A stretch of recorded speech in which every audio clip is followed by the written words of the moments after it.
Hi friends, ఈరోజు గోధుమ రవ్వ ఉప్మా ఎలా చేసుకోవాలో తెలుసుకుందాం. ఉల్లిపాయలు, టమాటా, బంగాళదుంప, గోధుమ రవ్వ, పచ్చిమిరపకాయలు, చిన్న అల్లం ముక్క. ఇప్పుడు ఫస్ట్ శనగపప్పు, జీడిపప్పు, పల్లీలు, మినప్పప్పు, ఆవాలు, కరివేపాకు, జీలకర్ర, పోపు దినుసులు మొత్తం తీసుకొని ప్రతిదీ ఒక్కొక్క స్పూను శనగపప్పు, ఒక స్పూను మినప్పప్పు, ఒక స్పూను, ఒక అర స్పూను జీలకర్ర, పావు స్పూను ఆవాలు బాండి పెట్టుకొని స్టవ్ ఆన్ చేసుకొని ఒక 3 స్పూన్లు ఆయిల్ హీట్ అయిన తర్వాత పోపు దినుసులన్నీ వేసుకొని అవి బ్రౌనిష్ కలర్లో వేగేంత వరకు కలుపుతూ ఉండండి.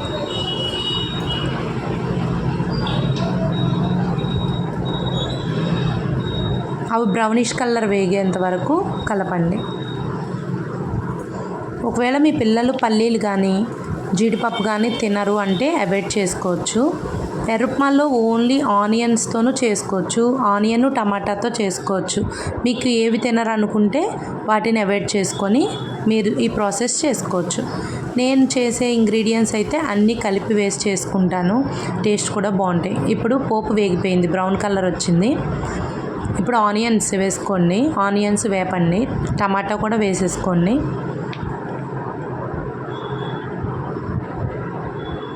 ఆనియన్ కొంచెం లైట్గా క్రిస్పీగా వేగిన తర్వాత అప్పుడు టమాటా వేసుకోండి.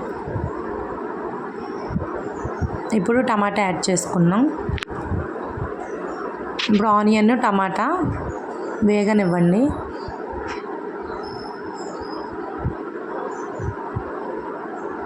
ఇప్పుడు ఆలుగడ్డ ముక్కలు వేసుకోండి. ఈ ఉప్మాకి ఒక ఉల్లిపాయ, ఒక టమాటా, ఒక చిన్న ఆలుగడ్డ కట్ చేసి వేసుకుంటే సరిపోతుంది.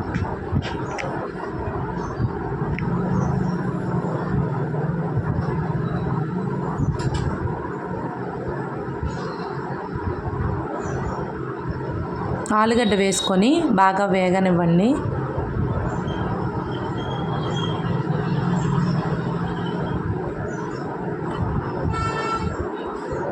ఇప్పుడు స్పీడ్గా అవ్వాలి అనుకుంటే నేను హాఫ్ గ్లాసు రవ్వ తీసుకున్నాను. హాఫ్ గ్లాస్ రవ్వకి ఒక 2 లోటాలు వాటర్ తీసుకున్నాను. పక్కన స్టవ్ మీద ఇంకొక మూకుడు పెట్టుకొని 2 లోటాలు వాటర్ మరిగిస్తున్నా ఆల్రెడీ. అవి మరిగేలోపు ఈ ఆలుగడ్డను టమాటా వాటిలో పసుపు ఒక చిటికెడు, ఉప్పు ఒక చిటికెడు వేసుకోండి. బాగా మగ్గనివ్వాలి.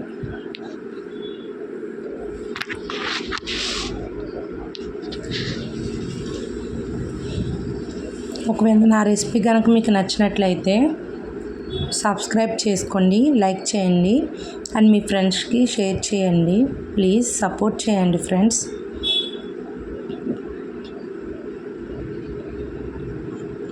నేనైతే ఈజీగా అయ్యే ప్రతి ఒక్క ఐటెం కూడా డిఫరెంట్గా మీకు చేసి చూపిస్తూ ఉంటాను, మీరు ట్రై చేయండి. ఇప్పుడు మొత్తం అన్నీ వేగిన తర్వాత ఒక 2 లోటాలు వాటర్ పోసుకుంటున్నాను. వేడి నీళ్ళు ఆల్రెడీ నేను కాచి పెట్టినవి పోస్తున్నా. నార్మల్గా నేను చేసినట్టయితే వేడి నీళ్ళు వేయను, చల్లటి వాటర్ వేసి హైలో పెట్టి మరిగిస్తాను. కాకపోతే ఇప్పుడు కొంచెం స్పీడ్గా చేయడం కోసం అని చెప్పి నేను వేడి నీళ్ళు పెట్టి వేసా. 2 రకాలుగా చేసుకోవచ్చు, వాటర్ పెట్టుకున్నా ఓకే, పెట్టకుండా వేసుకున్నా ఓకే. ఇప్పుడు హైలో పెట్టుకొని కొంచెం సాల్ట్ సరిపోయిందా లేదా అనేది టేస్ట్ చూసుకోండి. చూసిన తర్వాత టేస్ట్ సరిపోతే ఓకే, లేదంటే కొంచెం సాల్ట్ యాడ్ చేసుకోండి. తర్వాత వాటర్ బాగా మరిగిపోయాయి చూడండి, బాగా మరుగుతున్నాయి కదా. ఇప్పుడు దాంట్లో మనం గ్లాస్ రవ్వ వేసుకుంటున్నాం. నేను చిన్న గ్లాసే తీసాను, ఒకసారి చూసుకోండి క్లియర్గా ఎంత గ్లాస్కి ఎన్ని వాటర్ వేస్తున్నాం అనేది చూసుకోండి, లేకపోతే మీకు గట్టిగా అయిపోతుంది ఉప్మా. కొంచెం వాటర్ ఎక్కువైనా పర్వాలేదు, పల్చగా ఉంటుంది. పల్చగా తినే వాళ్ళ కోసం అయితే కొంచెం వాటర్ యాడ్ చేసుకోండి. లేదు మేము నార్మల్గా తింటామంటే ఇప్పుడు నేను చెప్పిన కొలతలు ఒక గ్లాస్కి 2 లోటాల వాటర్ పర్ఫెక్ట్గా ఉడుకుతుంది.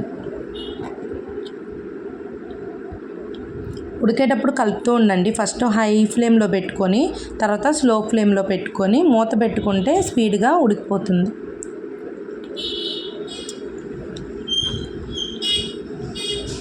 దగ్గరకు అవుతుంది. ఇప్పుడు చూడండి, రెసిపీ ఫినిష్ అయిపోయింది, ఉడికిపోయింది, పర్ఫెక్ట్గా ఉంది. తర్వాత సర్వింగ్ ప్లేట్లోకి తీసుకోండి. కొంచెం వేడి తగ్గిన తర్వాత నిమ్మరసం పిండుకొని సర్వింగ్ ప్లేట్లోకి తీసుకుంటే గోధుమ రవ్వ ఉప్మా రెడీ. నిమ్మకాయ ఇష్టం అన్నోళ్ళు పులుపు ఇష్టం అంటే వేసుకోండి, లేదు పులుపు ఇష్టం లేదన్న వాళ్ళు నిమ్మకాయ అవాయిడ్ చేసేసేయండి. ఇప్పుడు సర్వింగ్ ప్లేట్లోకి తీసుకుందాం.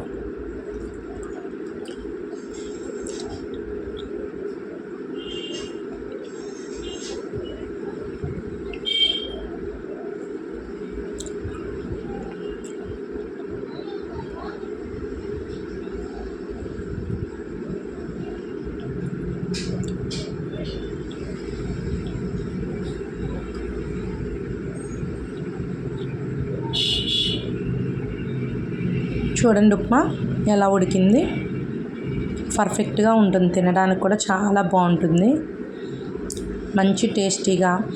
తింటూ ఉంటే